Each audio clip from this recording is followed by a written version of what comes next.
Hello, ഇന്നത്തെ special മുട്ട ബിരിയാണിയാണ് കേട്ടോ. മുട്ടത്തിൽ മുളക് പൊടി, മല്ലിപ്പൊടി, മഞ്ഞൾപ്പൊടി, ഉപ്പ്, കുറച്ച് എണ്ണയും കൂടെ ഒഴിച്ച് നന്നായി ഒന്ന് മിക്സ് ചെയ്യുക. എന്നിട്ട് നമ്മൾ പുഴുങ്ങി വെച്ചിരിക്കുന്ന മുട്ട അതിലോട്ടിട്ട് നന്നായി ഒന്ന് റോസ്റ്റ് ചെയ്ത് എടുക്കുക. മുട്ടയൊന്ന് ചൂടായി ആ മസാലയൊക്കെ ഒന്ന് പിടിച്ച് വന്ന ശേഷം അതൊന്ന് മാറ്റി വയ്ക്കുക.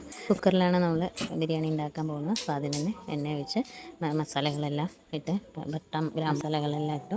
പിന്നെ ഇഞ്ചി വെളുത്തുള്ളി ചതച്ചത്, 2 പച്ചമുളക് കൂടി ഇട്ട് നന്നായി ഒന്ന് ചൂടാക്കുക. 2 വലിയ സവാള എടുത്തിട്ടുണ്ട്.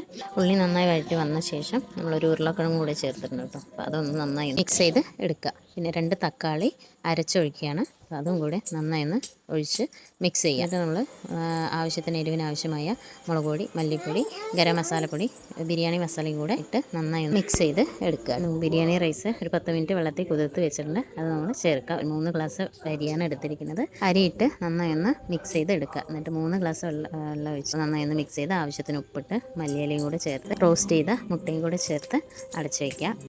2 വിസിൽ വന്നാൽ മതി. കുറച്ച് നെയ്യ് കൂടെ ചേർക്കണം കേട്ടോ. നെയ്യ് കൂടെ ചേർത്ത് അടച്ച് വെച്ചാൽ മതി. ഇപ്പോൾ 1 വിസിൽ വന്നാൽ നമ്മുടെ ബിരിയാണി റെഡി ആയിരിക്കുകയാണ്. എല്ലാവരും ട്രൈ ചെയ്യുക. നല്ല ടേസ്റ്റിയാണ്. സിമ്പിൾ റെസിപ്പി കൂടിയാണ്.